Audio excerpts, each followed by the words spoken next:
You're a detective sergeant. You're assigned to homicide detail.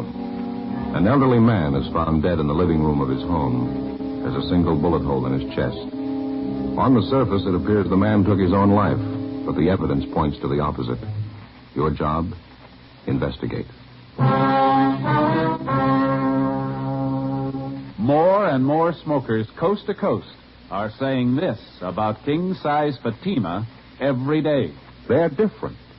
Better. They are different. So pleasing. Yes, in Fatima, the difference is quality. You see, Fatima contains the finest domestic and Turkish tobaccos superbly blended. And Fatima is extra mild, with a much different, much better flavor and aroma. Compare Fatima with any other king-size cigarette. You'll find Fatima gives you all the advantages of extra length, plus Fatima quality, which no other king-size cigarette has. Yes, in Fatima, the difference is quality. Next time, buy Fatima. Best of all, king-size cigarettes.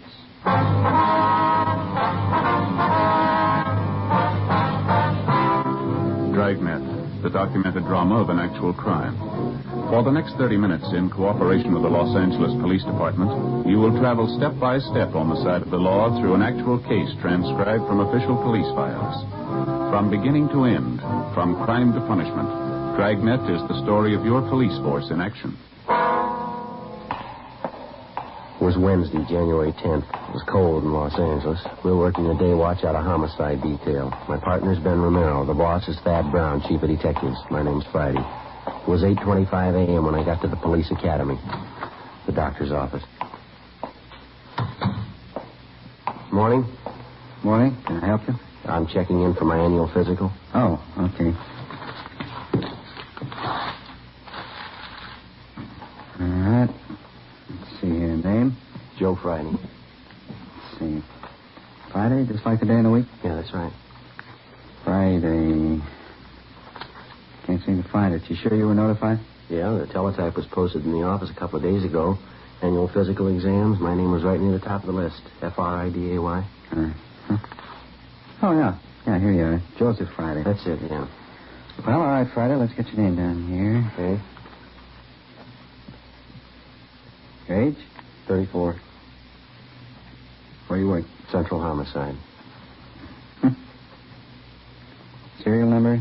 2288. 2288. Okay, Friday, you want to step this way? All right. Slip off your shoes, your coat and shirt. Okay. Well, they keeping you busy? Oh, pretty busy, yeah. 4,500 men in the department. Everyone has to have an annual physical. Mm-hmm. Better get you weighed and send you along inside. Doc's probably ready for you by now. Okay. Over here. Oh, never fails. Dr. Vance's office. Who's that? Oh, just a minute. It's for you, Friday, your office. Thank you. Friday, Charlie. This is Ben. Joe, you about through over there? No, not quite. I haven't seen Doc Vance yet. What's the matter? Dead body call out by Westlake Park. Radio cars out there now. No one else in homicide to handle it? Not right now. They're pretty busy. No use you coming back to the office. Why don't you meet me out there? It's 932 Old Laurel Lane. Just a minute. Have that pad, Doc. Thank you. 9320 Laurel. I got it. What's the story? Old man was found dead in his living room. Bullet hole in his chest. Hmm? Men in the radio car said at first it looked like the old man had killed himself. They're not so sure now. How do you mean? They think he had some help. 8:45 a.m. I left the doctor's office at the police academy and drove to the Westlake area where I met Ben in front of the cottage where the dead body had been found. We went inside and checked with one of the men from the radio car who was standing by. The dead man was identified as Martin Latimer, age 68, a retired owner of a couple of neighborhood grocery stores in the city. He was lying sprawled on his side on the floor. There was a bullet hole in his chest just above the heart where the slug had entered the body. There was another larger wound in the back through the left shoulder blade where the bullet had emerged. Approximately 8 feet across the room from the body was another chair. There was a Winchester rifle wired firmly to the top, its muzzle pointing directly above the spot where the body lay on the floor. A thick white string was found wound firmly around the trigger of the rifle. It ran through a metal ring on the stock of the gun and stretched across the room where it had been tied to the dead man's right index finger. At first glance, it seemed like an obvious suicide arrangement. Officer Harkness, one of the men in the radio car who had answered the call, took exception. I don't know, Sergeant. Maybe I'm all wet. Just doesn't gel right for me. Who discovered the body, Harkness? Next-door neighbor, Mrs. Donworth. My partner's with her now. You fellas call the crime lab? Yeah, they're on their way out. Was the old man the only one who lived in the house here? Yeah, that's what the neighbor told us. Sure like to see what the crime lab crew's going to think of it. Well, what's the big question, Harkness? Well, I know it's none of my business, Sergeant. You fellas are the detectives. I just couldn't help but notice, though. What's that? Well, here. Now, over here, this rifle wired to the back of the chair. Yeah. Take a sight along the barrel of the rifle. See what you think. Right through the sight, huh? Mm-hmm. Pointed right above the arm, Joe, over there, isn't it? It's in a straight line with the body. Well, that much fits. The old man pulled the string tied to his index finger, and it set off the trigger. Took the slug through the chest, didn't it? Yeah, that's what I figured. Now, here, take a look at the wall directly behind the old man. Yeah? The slug went clean through the body, we know that. Through the chest above the heart, then out through the shoulder blade. I see what you mean. Oh, here, now, take a look at this wall here. Got a mark on it. Yeah. One thing, sure, if the old man was shot in that position, the slug had to come this way. Yeah. Pass through his body right about this height here. Uh-huh. We ought to find the bullet hole in this wall. Right around here. Yeah, it ought to be. Not a trace of a slug here. Not much chance it could have been deflected, do you think? Well, that's what I thought. It's a 30-30 Winchester, enough power to go through a couple of plaster walls. Well, we know the slug went through the body. It's got to be somewhere in one of these four walls. Now, take a look over here and see what you think. All right. Down here near the corner of the wall. Where? Well, right here. Yeah, looks like it. Ben? Well, something's out of kilter. The rifle never could have thrown a slug this far down on the wall. Not the way it's wired to the chair there. And besides that, it's way out of line, at least 4 feet, the way I figured here. Well, I know it's none of my business, Sergeant. I couldn't help but notice it, though. You want me to stand by outside? Yeah, okay, if you will. Would you mind checking with your partner? See if we can have that neighbor lady brought over for questioning, would you? Right, I'll check with him now. Thank you. Sure. I'm going to take another look at that rifle. Well, it sure doesn't add up too well, does it? Even if the old man jerked the gun when he pulled the trigger with that string arrangement, the slug couldn't have passed through his chest, out his back, and then hit the wall where it did. Well, stand just behind the body, will you, Joe? See if it's possible to line it up. All right, what about here? That look about it to you? Yeah, that's good. Let me see here. No, not a chance, Joe. It's way out of line. Uh-huh. That's the gun that killed him. The old man didn't pull the trigger. Not from there, anyway. Well, there's one other chance. Yeah? Somebody pulled it for him. Lieutenant Lee Jones arrived with his crime lab crew and went to work. We put in a call to the coroner's office, and then the dead man's neighbor, Mrs. Elsie Donworth, was brought over for questioning. She was a chubby, matronly lady, about 45. She told us she'd been a neighbor to the aging Martin Latimer for more than 10 years. I take it you knew Mr. Latimer pretty well, ma'am. Yeah, I suppose. Didn't have any relatives, poor man. All alone. He was in the grocery business for years. He made some nice money, I guess. Retired about 8 years ago, sold both his stores. Had an income from a mortgage on one of them. $150 a month. Yeah, he was very comfortable. Mm-hmm. Wasn't a penny pincher at all, but he was thrifty. It was the same way with my husband, Claude. He used to say, take care of the dimes and the dollars will take care of themselves. Well, Mrs. Donworth, can you think of any reason why Latimer would want to take his own life? Oh, I suppose. The poor old man is getting along in years. For a long time there, he was afraid he was going to die with cancer. Is that so? Did Mr. Latimer have cancer, do you know? Oh, no, he kept thinking he was going to die with it. Could you come next door to my place while I get some of my laundry out? We could talk there. It's just across the yard. All right, ma'am, that'll be fine. Hey, do you want to tell Lee Jones will be next door, Ben? Guess you better let Harkness know, too. Yeah, right. I'll tell him. Thank you. About that cancer business, officer, Mr. Latimer was always talking about it. Yes, ma'am. He finally went to a doctor about it. That was last week only. He came back and he told me the doctor said for him not to be so silly about it. He was a well man in good health. When was the last time that you saw Latimer, ma'am? Day before yesterday. Oh, we laughed and joked over the back things. Mm-hmm. Poor old man. He had such a nice smile. Reminded me a good deal of Claude. That was my husband. Well, I'd like to have your honest opinion, Miss Donworth. Do you think Mr. Latimer killed himself? Well, I suppose that rifle in there, that terrible contraption. Joe, I wonder if I could talk to you a minute. Yeah, okay. Would Would you like to go on ahead over next door, ma'am? We'll be right with you. All right, officer. Thank you very much. We'll be right there, ma'am. Yeah. Crime lab crew's having a field day. They say if the old man shot himself with that rig, it ought to make Ripley's call. They find anything definite? Dusted the rifle for fingerprints. Didn't find a warrant. How about that? Yeah, well, it makes less sense than that slug buried in the corner of the wall, doesn't it? Sure does. Checked the desk in the living room and found some correspondence Latimer was having with some woman through a Lonely Hearts Club. Uh-huh. You find any reason why he'd want to die? Pretty good reason why he'd want to live. Huh? Found a photograph. Beautiful girl. Looked to be about 24 or 5. What about it? She was going to marry him. The crime lab crew continued their routine investigation of Martin Latimer's cottage. They removed a .30-30 slug from the corner of one wall. Ben and I went next door to question the neighbor, Mrs. Donworth. There didn't seem to be any common ground at all between the evidence in the house and the information that she had to offer. As we continued questioning her, Mrs. Donworth remembered that a month before, Latimer had told her that something might happen to him and he wanted to make out a will. He asked if she would witness the will. A few days later, Latimer's lawyer came to the house and Mrs. Donworth witnessed the signing. At that time, she said Latimer made the remark, "I don't feel like going on much longer anyway. If death means arrest, I think I deserve one." Mrs. Donworth kept busy with the laundry while we interviewed her. Could you let me get by to the mangle, officer? I have to get some of this ironing done. Yes, ma'am, I'm sorry. I'm afraid there's one thing I don't remember you telling us, ma'am. Did you hear anything out of the ordinary going on next door or this morning or last night? No, nothing I noticed anyway. Officer, did you see that knob on the washer, the one on the left? Oh, you mean this over here? Yeah, just lift it up and turn it around to off, please. It says off right there in the dial. Yes, ma'am, I see. There you are. Yeah, thanks. No, there was nothing I heard from next door to remark about. Of course, it's so noisy around here that time of morning you can't even hear yourself think anyway. How's that, ma'am? Trucks passing by up and down every morning. They're not small trucks either. They start in at 6 a.m. and they rattle past for 2-3 hours, please. The first good explanation we've had on this thing. Could you give us the names of some of the other people on the street who knew Mr. Latimer pretty well, Mrs. Donworth? Yeah, I suppose. I don't think any of them knew the poor old man as well as I did. Most of them are younger folks, parties and things.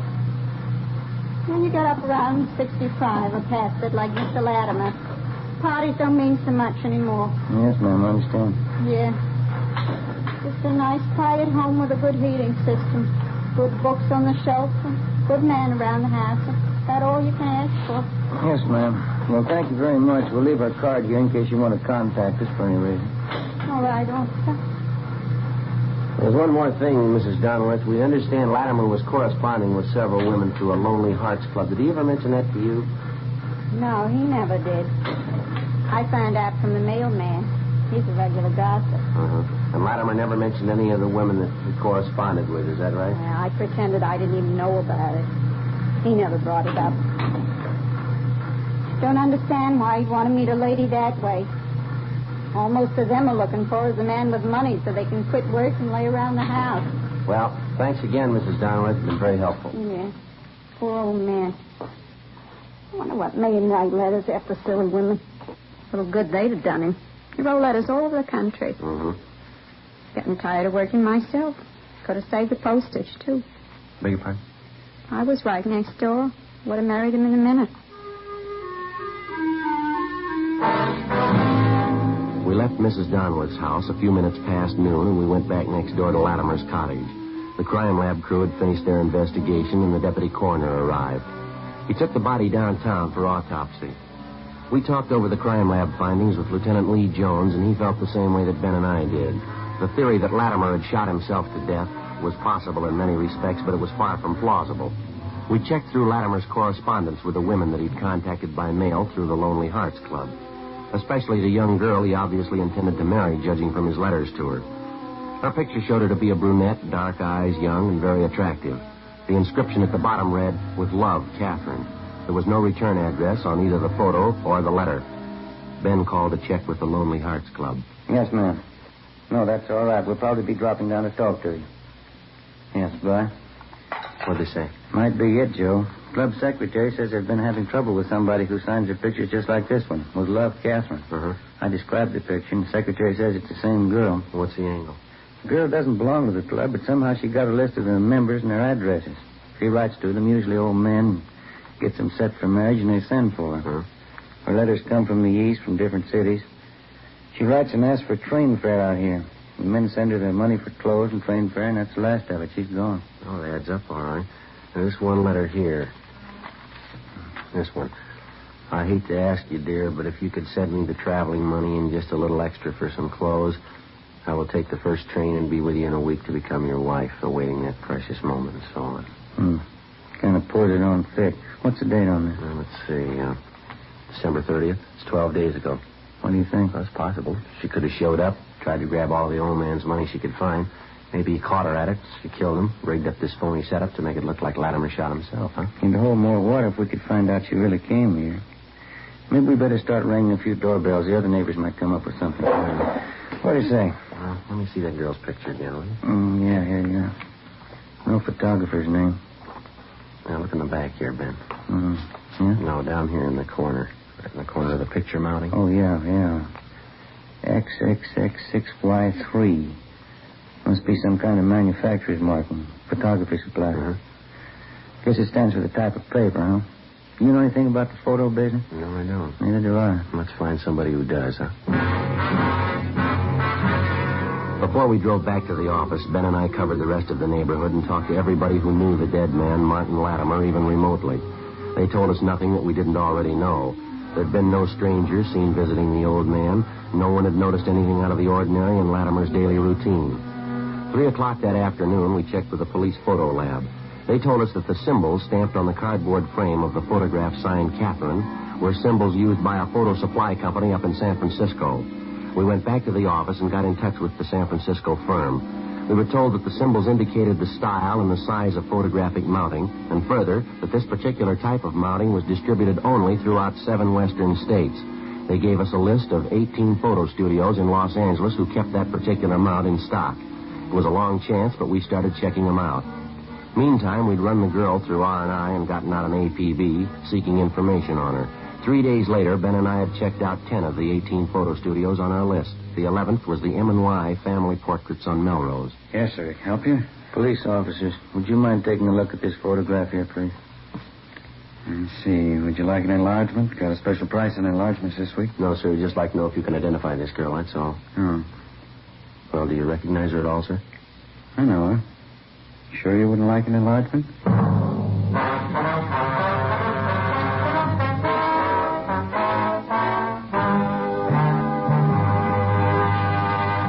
You're in a cruiser car of a Metropolitan Police Department. You receive a routine radio call. All units, attention all units. Pick up and hold for investigation the following vehicle. 1948 Ford, 2-door sedan, black white sidewall tires. There are many cars that fit this description. You listen for more facts. This car will have extensive damage to right front end. License number 9 Robert 9 707. In the 7 column, 9 Robert 9 707. KMA 367. Now you can pin it down to one. It's the same with cigarettes. There are many king-size brands to choose from. But when you know all the facts, you'll make your choice, Fatima. Here are those facts. Fatimas are the same in length and circumference as any other king-size cigarette. 85 millimeters long, 1 1/64 inches around. And Fatima filters the smoke exactly the same long distance. But in Fatima, the difference is quality. Fatima gives you extra mildness, a much different, much better flavor and aroma. Remember, Fatima gives long cigarette smokers all the advantages of extra length, plus Fatima quality, which no other king-size cigarette has. Next time, insist on the best. Buy Fatima, best of all king-size cigarettes.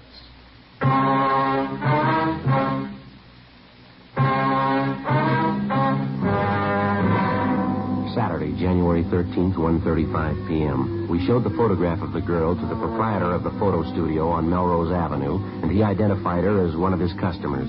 He told us her name was Doris Chambers. She was 22 years old and a postgraduate student in chemistry at the university. She came from a fairly well-to-do family, and her father was the president of a local neighborhood bank. She didn't even come close to the type of girl that we were looking for. We got the address from the photographer, drove out to the home, and interviewed the Chambers girl. She gave a younger appearance than she did in her picture. She couldn't recognize the handwriting on the photo, nor did she understand the inscription with Love, Catherine. After questioning her, it became apparent that she knew nothing at all about 68-year-old Martin Latimer. I wonder if you'd mind taking another look at the handwriting on the picture, miss. Is it familiar, though? No. No, I couldn't be sure either way. Seems like I've seen it, though. Well, when did you say you had this picture made, miss? About a year ago at graduation. My mother had extra copies made up. She liked it. I didn't care for it much. Could you tell us how many people have prints of this picture? Mama had 24 copies made up. She took 12, and I took 12. Uh-huh. She sent them to relatives, friends of ours. Kept a few. What'd you do with yours? Sent them to friends, girls at school, a few of my boyfriends. Can you remember if you autographed any of them? No, some of them. The ones from my girlfriend. Others I gave out plain. Well, can you try and think who you gave those to, miss, the unsigned pictures? One went to Carl, I know that. And Ray, and Fred and Don. Warren. I think that's it. I wonder if we could have their full names and addresses, please. Yes, all right. I don't know what I'm saving all this junk for. Old letters and... Could I see that picture, please? Yeah, here you are. Look, it's the same writing. I thought I'd seen it before. Huh? This old letter from Warren. See the writing? Doesn't it look the same to you? Looks close, Joe. Yeah, when I've done my own handwriting, check it over. Who is this Warren, Miss Chambers? Warren White. Here's his address right here. Yeah, I'll copy it, Joe. Fine. Warren and I went to college together. We were engaged to be married for a while, and then I broke it off. I see. Warren's a serious boy. He was very thorough. Perfectionist. You know, Sergeant? Never does things halfway. That's him? Never known Warren to do anything in his life halfway, not once. Well, he's going to have a perfect record if that handwriting matches. Well, what can they do to him? I don't know, but they won't do it halfway. 2:55 p.m. We left the home of Doris Chambers and drove down Beverly Boulevard to 743 North Clairwood Avenue, an apartment house where the suspect was supposed to be living. We talked to the manager, and he told us that Warren White had moved without giving notice 3 days before, on January 10th, the same day 68-year-old Martin Latimer was found dead in his home. We got on the phone, talked to Doris Chambers again, and she gave us a lead on Warren White's married sister. 7:30 p.m. We met with the sister of the murder suspect, and she told us that her brother Warren had phoned that morning and asked for an emergency loan of $200, which she didn't have to give him. The sister gave us White's new address, and we checked it out. It was one of those run-down, futuristic-style apartment houses built in the mid-'30s. It was on a narrow road high above Sunset Boulevard, overlooking most of Hollywood. White wasn't in, and the manager said he wasn't expected back till early the next morning. We had the manager let us in White's apartment. We waited. Midnight. 1 a.m. No sign of the suspect. No denying it. It's sure a beautiful view from here. It's the best in town. Be nice for single fellows up here, wouldn't it? Wouldn't work with the family, though. Well, how about you, Joe? Why don't you get your mother looking around up here? It'd be a beautiful place for the two of you. No, I don't think Ma'd ever leave the house. She's been there for 40 years. I guess she'll stay there till she dies. Would be nice up here, though, wouldn't it? What a view, huh? Mm-hmm. Well, why don't you try talking her into it? You got nothing to lose. Yeah, I might do that. Why don't you slide up one of the windows? Get a little stuffing in it. Yeah.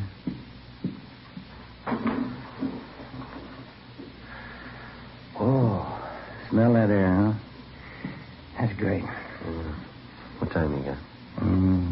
1:45. Oh, it's a long night. We waited. 3 a.m., 4 a.m., 4:30. It was cold. There was still no sign of the suspect, Warren White. 5 a.m., 5:30, 6 a.m. The sky was getting light over in the east. 6:30, 7 a.m., 7:30. We kept waiting. No sign of the suspect. We called the office and arranged for a relief. 8 a.m. We could hear groups of youngsters passing by outside, trooping into the main yard of a grammar school just below the apartment house. We kept waiting. At 8:15 a.m., we heard a car pull up in front of the apartment house. Footsteps came down the driveway, up the path, and stopped outside the door. We heard a key turn in the lock.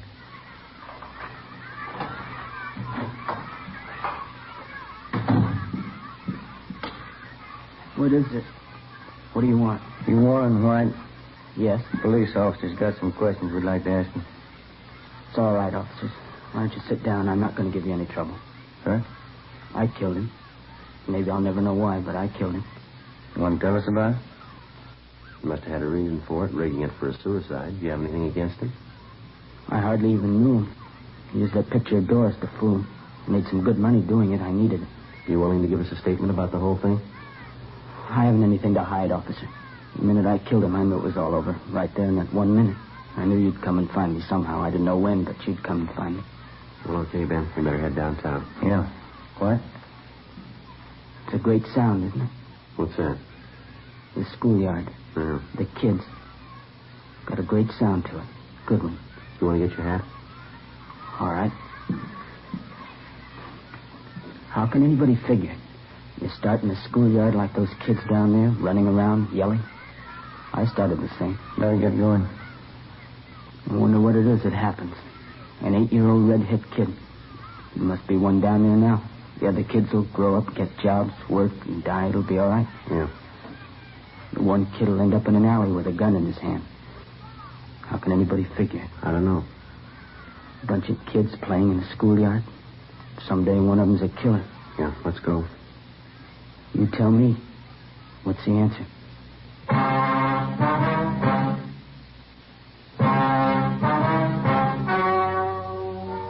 The story you have just heard was true. Only the names were changed to protect the innocent. On April 2nd, trial was held in Superior Court, Department 88, City and County of Los Angeles, State of California. In a moment, the results of that trial. And now, here is our star, Jack Webb. Thank you. Friends, it's come to my attention that some people have a misunderstanding about the cost of Fatimas. Well, I'd sure like to straighten that out for you right now. The cost of Fatima is the same as the cigarettes you're now smoking. Yes, that's right. Fatimas cost no more. But in Fatima, the difference is quality. Buy Fatima in the golden yellow package.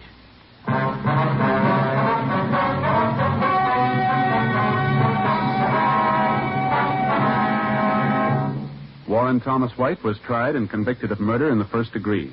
He received a sentence of life imprisonment. He is still serving his term in the state penitentiary, Folsom, California. Ladies and gentlemen, to build our strength against aggression, we've got to equip our armed forces with weapons of war and at the same time produce plenty of civilian goods so that we can keep prices down. Remember, the better we produce, the stronger we grow.